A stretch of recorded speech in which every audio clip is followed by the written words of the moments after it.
momento do vinho brasileiro é um momento de afirmação e de qualidade. Com as novas técnicas, com os novos processos de elaboração de vinhos, novos aprendizados, a gente tem conseguido elaborar vinhos que muitas vezes são bem superiores aos vinhos que vêm de fora.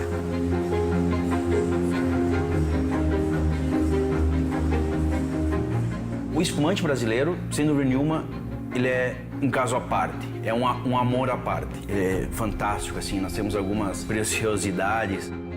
Países do Novo Mundo, mas também do Velho Mundo, estão vindo para o Brasil descobrir toda essa tendência que o espumante brasileiro vem ganhando, porque críticos internacionais destacam o espumante brasileiro como principal espumante do Hemisfério Sul.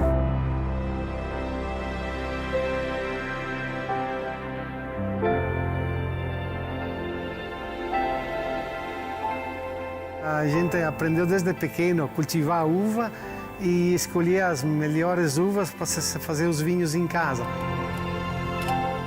Acho que a qualidade do teu produto tu faz quando conserva ele, trabalha com amor. E a gente tem amor pela profissão. Quando você vai abrir um espumante, quando a gente vai abrir uma garrafa de vinho, esse amor que a gente está traduzindo aqui, ele reflete na garrafa. Envolve toda uma emoção, todo um saber fazer, toda uma história, né? O nosso produtor aqui lá da Serra Gaúcha, quando vende uma garrafa de vinho, vende um pouco da cultura dele junto. Vende a história da família, vende todo o sofrimento, a dedicação de 2 ou 3 gerações que passaram até chegar àquele produto.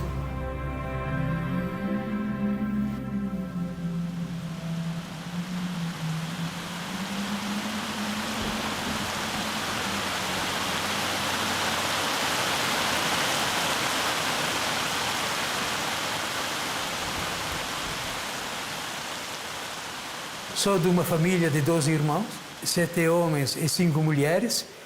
Meu pai produzia vinho no porão da casa. Com 10 anos de idade, aprendi a moer a uva, sabia quantos dias que tinha para permanecer na pipa, para depois separar o líquido do bagaço, e depois quantos dias antes de fazer a trafega. Então essa experiência, ela é original, ela é natural.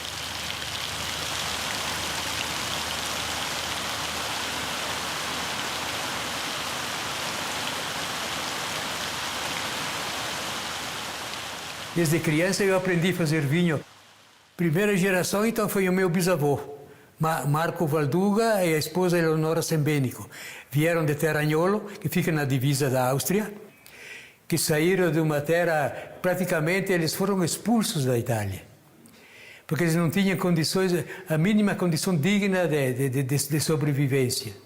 O município mãe da colônia aqui era São João de Montenegro, que fica a 90 quilômetros, e de lá até aqui eram 90 quilômetros de mata virgem, povoada por pássaros, feras, serpentes e uma grande tribo de índios chamados tapuias.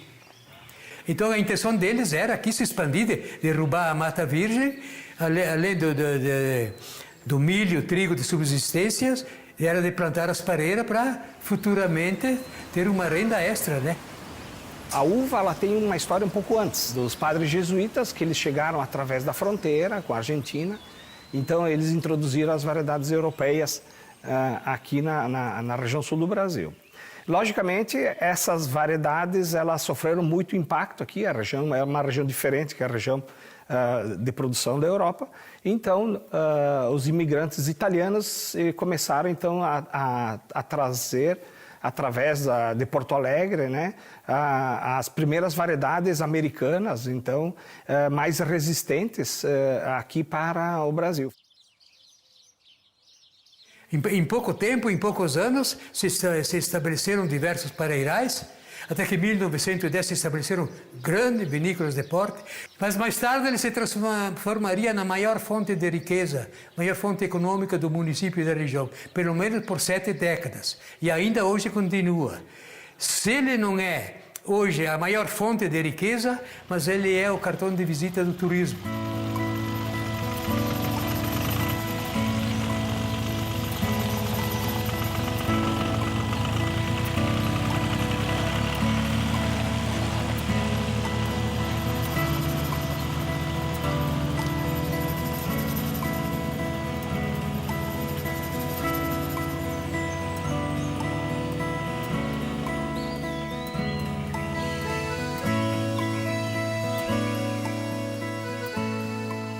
as regiões altas do Rio Grande do Sul e de Santa Catarina, acima de 1.000 metros de altitude, podendo chegar até 1.300 metros de altitude.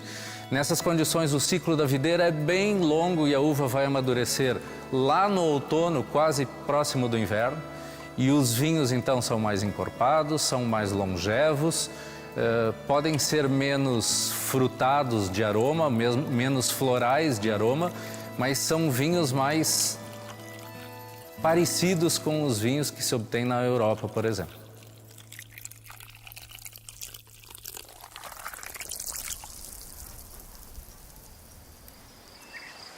Hoje nós temos aqui produtores, mais de 50 mil famílias que vivem da vitivinicultura na região. Nós temos mais de 600 vinícolas aqui em todo o Rio Grande do Sul, que elaboram vinhos, seja um vinho de mesa, sejam vinhos espumantes, né? E nós chegamos à produção aproximada de 700 milhões de quilos, anos que podem produzir mais que isso, anos menos, mas em torno de 700 milhões de quilos, ou seja, é uma produção importante para o estado do Rio Grande do Sul.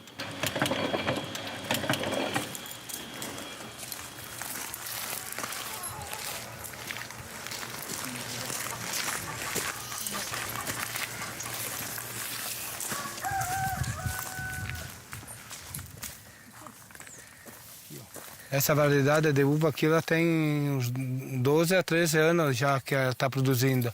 Então ela já está no estado meio avançado e a gente já pôr a muda nova, daí a gente já enxertou. Então essa aqui é a última safra. Aqui lá embaixo aqui é o porta-enxerto e aqui em cima é a variedade de uva. Aí então a gente bota em cima a variedade de uva que a gente quer. Aqui já a gente botou uma uva para vinho, que é uma peverella. Que daí a gente não existe quase mais desse tipo de uva. Então a gente botou esse tipo de uva, é botada a serragem para fermentar, e esse tipo de uva para fazer um vinho de boa qualidade. Ela é puxada uma muda nova. Vamos botar uma estaca, onde a pareira vai brotar embaixo, ela vai subindo. E aqui a gente faz os galhos dela e tira a ponta para depois começar a trabalhar para os lados. A gente sempre trabalhou com pareira. E daí eu casei com a Auri e continuamos no ramo da pareira e agora com os vinhos. A gente fazia um pouquinho de vinho para a gente e o resto a gente vende para a empresa. A gente vende para as cantinas, assim, um pouco a gente vende para fora. E agora, com a legalização da lei dos vinhos coloniais, a gente tem uma pequena cantina também, que é a Piccola Cantina. A agroindústria familiar é uma pequena empresa onde só os membros da família trabalham. A gente não trabalha com mão de obra terceirizada, é só nós mesmos que trabalhamos na agroindústria. A nossa mudança não foi assim repentina, a gente sempre acreditou. Sempre acreditou e conforme ia tendo um dinheirinho para investir, a gente ia investindo nas melhorias da cantina, ia ampliando, comprando máquinas, comprando pipa. Assim, muitos diziam, não vai dar certo, não vai. Não, a gente sempre acreditou, sempre tivemos muito apoio da Emater, assim, que passava muita confiança para nós. Sim, a Embrapa ajudou um monte, tá? A Emater, a Embrapa, assim, ajudaram um monte para a gente legalizar, né? Eles me ajudaram um monte e até eles estão incentivando a gente a plantar variedades de uvas boas para vinho. A gente agora está querendo fazer uma marca para esse vinho, que é só a gente que tem, a gente está vendendo muito bem. E a gente está tentando plantar mais variedades para fazer mais vinho, fazer vinhos finos e vinho de outras espécies que as outras cantinas não têm.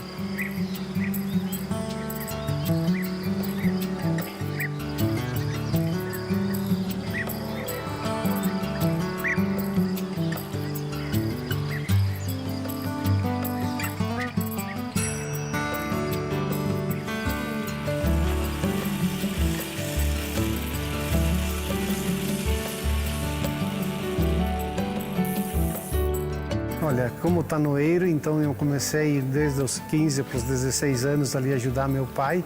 Na época, quando a gente fazia os barris, não tinha total conhecimento de todas as madeiras, mas com o gerar do tempo, a gente foi assim se aperfeiçoando e dizendo, escolhendo as madeiras, quais seriam as melhores madeiras por qualidade.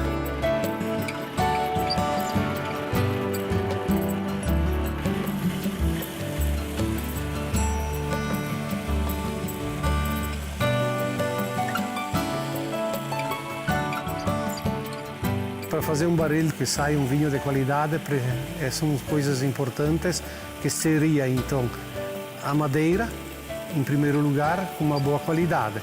Em segundo lugar, que ela seja exposta ao tempo 24 meses para curar os taninos. Outro passo é a queima do barril, então a tosta.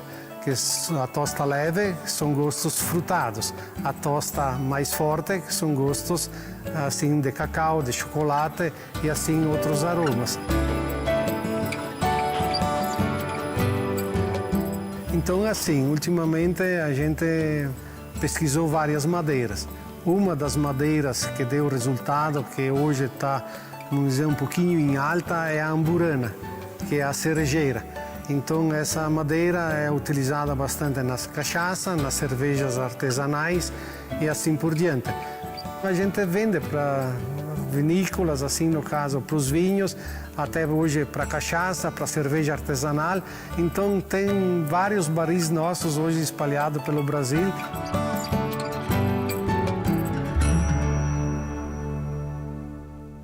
A evolução qualitativa dos vinhos brasileiros ela tem um ponto histórico na década de 70, com a vinda de multinacionais, também na década de 90, com a abertura do mercado, com a possibilidade de troca de tecnologias com países referência como mudas, como maquinário para vinícolas da Itália, França, Espanha. Então isso faz com que a gente desenvolva e agregue valor à nossa produção e também consiga competir internacionalmente com nossos produtos, né?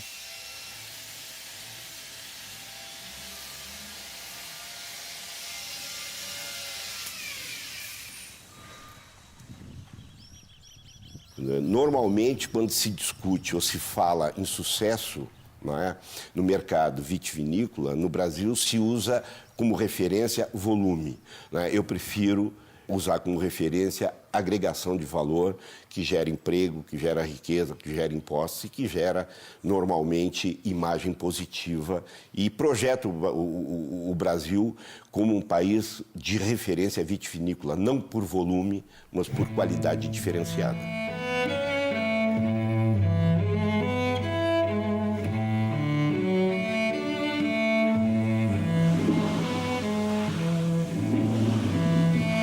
Nós estamos aqui no que nós chamamos de vinícola experimental.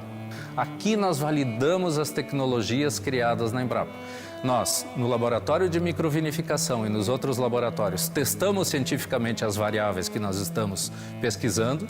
As que dão certo, nós trazemos para a grande escala, que é aqui, e aqui fazemos então a nossa fase final das experimentações que vão virar tecnologias para os produtores rurais dos mais diferentes rincões do nosso país.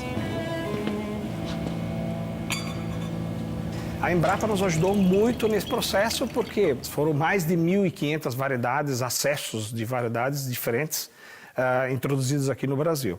E isso também fez o quê? Fez que a pesquisa entendesse que nós precisávamos criar as nossas próprias também variedades. Variedades mais resistentes, melhores adaptadas para algumas condições. O impacto da pesquisa ele é muito importante no sentido de melhorar o aspecto de produção, melhorar as variedades, dar condições aos produtores de produzir uvas de melhor qualidade, mais adaptadas, com menos impacto ambiental.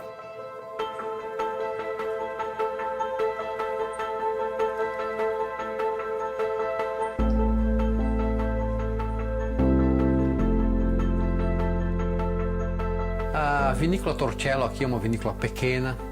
A nossa proposta é sermos uma boutique de vinhos, na verdade, com elaboração de produções bem limitadas.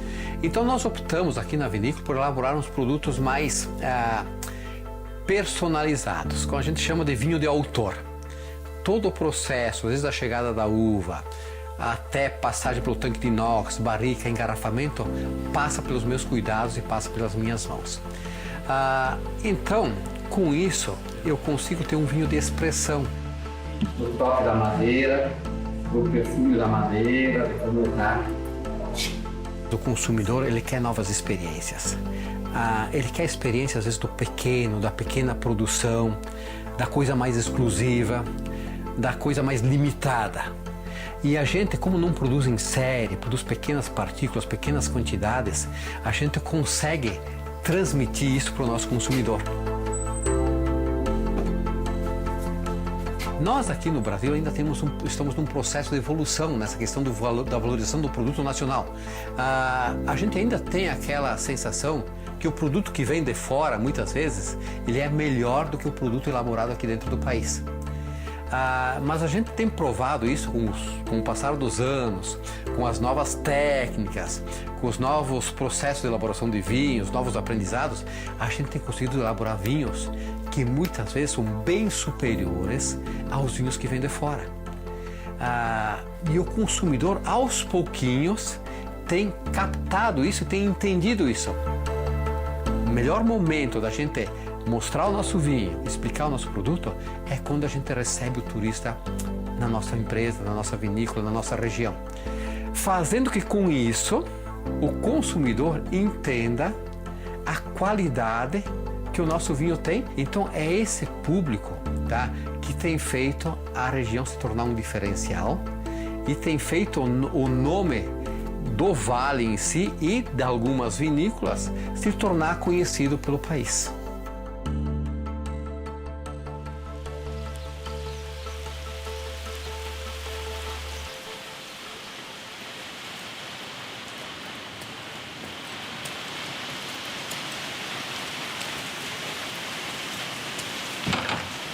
Bom, a gente está aqui no coração da região de Farroupilha, da região de produção dos vinhos moscatos, né, das uvas moscatéis. Nós estamos numa vinícola que foi construída em 1928, ou seja, uma vinícola de 90 anos. E hoje nós estamos aqui com ela restaurada, aqui onde nós elaboramos espumantes, sobretudo, e vinhos finos e vinhos moscatos, né, dentro dessa região de produção.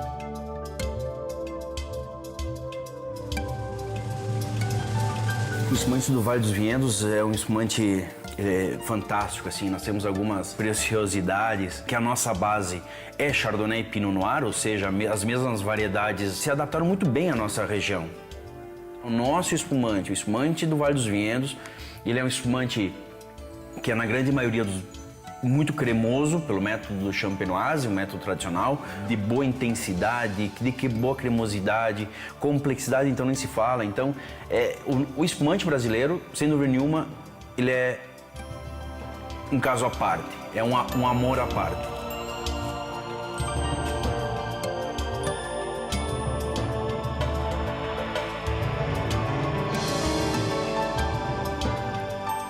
Cada ano, cada safra, cada uva que entra dentro de uma vinícola, o enólogo ele tem que expressar o seu conhecimento e ajudar a transformar essa fruta, né, numa bebida agradável, né?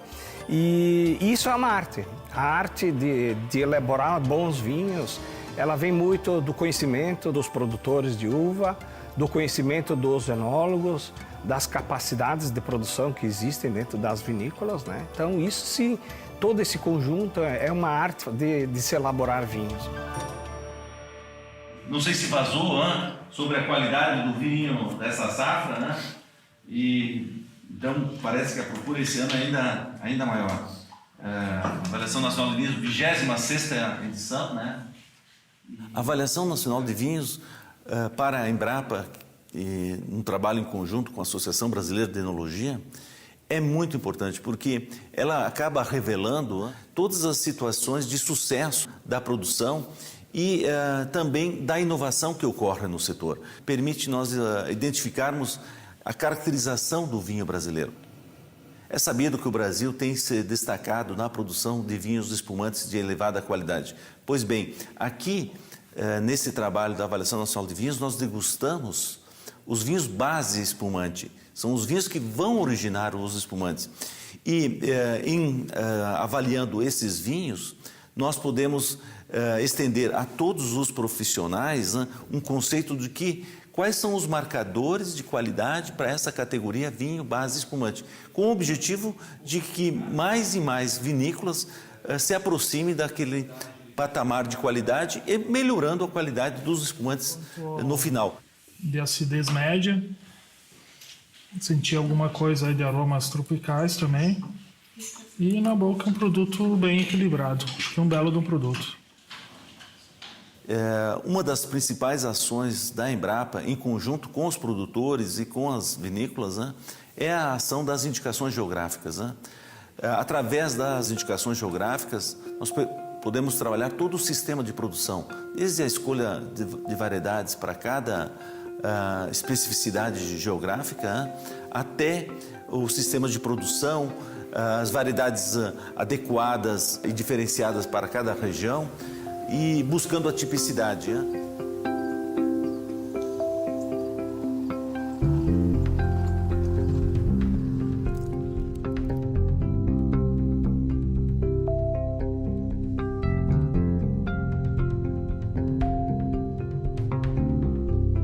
A primeira indicação geográfica reconhecida, que foi a indicação de procedência Vale dos Vinhedos, havia uma gama de produtos e de tipos de vinhos, vamos dizer assim, maior. Era como uma cesta de vinhos, né, de produtos. Já na denominação de origem, que foi reconhecida em 2012, vamos dizer, são 3 tipos de produtos que fazem parte. É um vinho tinto, que tem por base a variedade Merlot, que pode ter cortes com Cabernet Franc, Cabernet Sauvignon ou Tannat. O vinho branco, que é com base em Chardonnay, que pode ter corte de Riesling itálico, e o vinho espumante fino, né, que tem como base a Chardonnay e a Pinot Noir, podendo ter cortes de Pinot Noir. Esses são os 3 produtos que marcam a identidade maior do Vale dos Vinhedos. As indicações geográficas são uma oferta de produtos originais em territórios delimitados, né, para o mercado, né? E o consumidor pode identificar esses produtos, porque eles têm um selo que identifica essa origem, o selo da indicação geográfica. Com isso, o consumidor, ao conhecer esses produtos e ao apreciá-los, pode fidelizar o consumo, porque vai encontrar sempre aquela qualidade, aquela origem, aquela garantia que é dada pelos produtores que produzem naquela região de forma coletiva e procuram valorizar e afirmar cada vez mais o seu negócio e os seus produtos originais.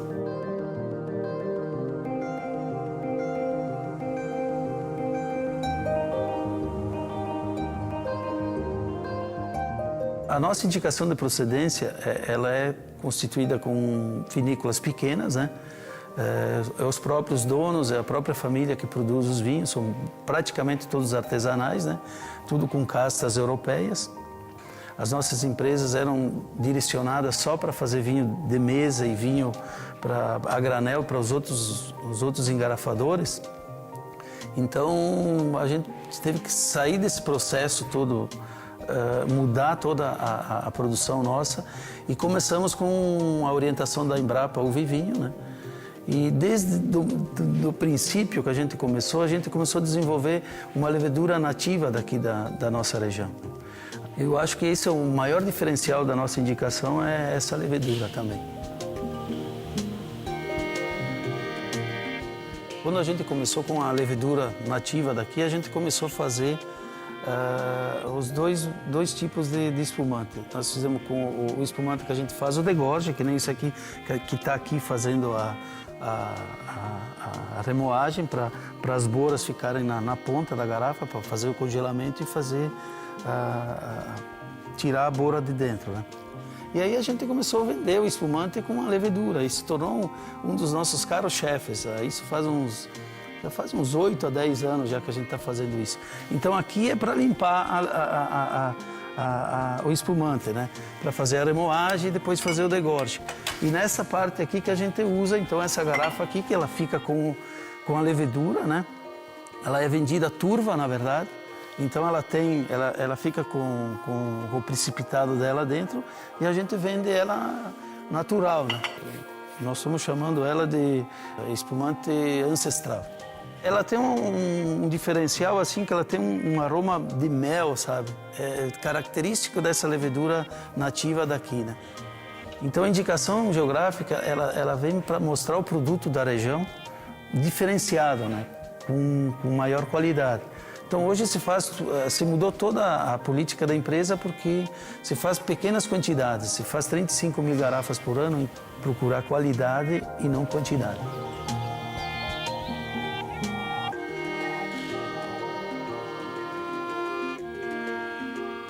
A Dom Cândido, por ser uma empresa boutique, ela trabalha com todos os seus produtos já por ser de alta qualidade, tá? Por ser DO, ter esse selinho da denominação de origem, ele passa por degustações externas, por outros trabalhos que dá um valor a mais. Então o cliente, quando ele vê isso, ele sabe, poxa, esse vinho tem uma diferenciação de qualidade, né? E acaba valorizando a região e o produto.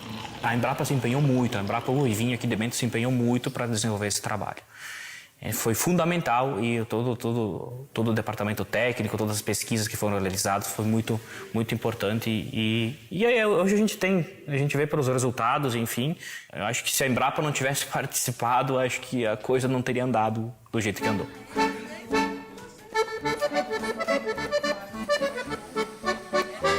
O turismo cresceu muito aqui na região, né? Hoje nós estamos com em torno de 420 mil visitantes anuais visitando o Vale, né? Foi muito bom, né? Então o resultado foi maravilhoso, né?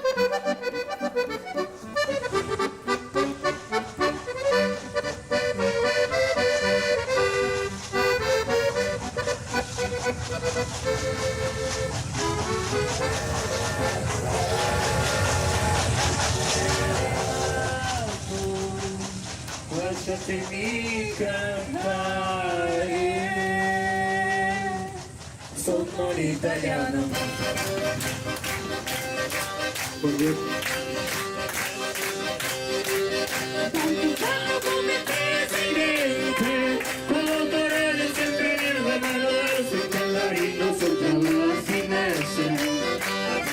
Con Nord Italia come Que esse roteiro do enoturismo só existe por conta da qualidade dos seus vinhos. E principalmente pela DO, pela indicação geográfica e pela denominação de origem. Eu tendo um vinho de qualidade e eu tenho uma estrutura de enoturismo, eu consigo mostrar ao brasileiro que eu não preciso viajar para o Chile ou para a Argentina para encontrar bons vinhos ou para encontrar boas estruturas de enoturismo.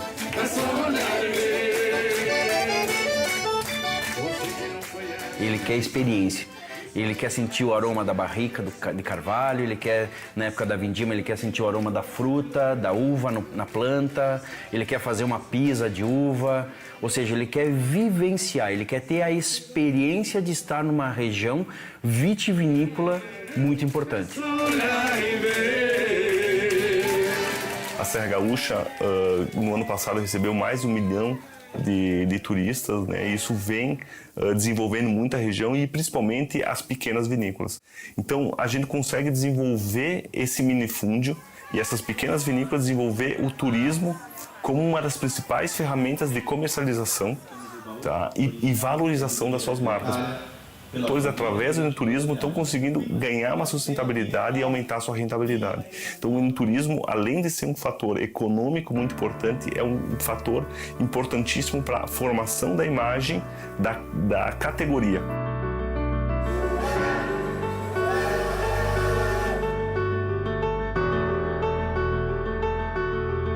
Então, o vinho no Brasil, de certa forma, está se popularizando e está se buscando assim, uma identidade do vinho brasileiro. E isso é muito bom para o consumidor brasileiro, que vai ter oportunidade de provar, de conhecer o Brasil e conhecer o Brasil através do vinho.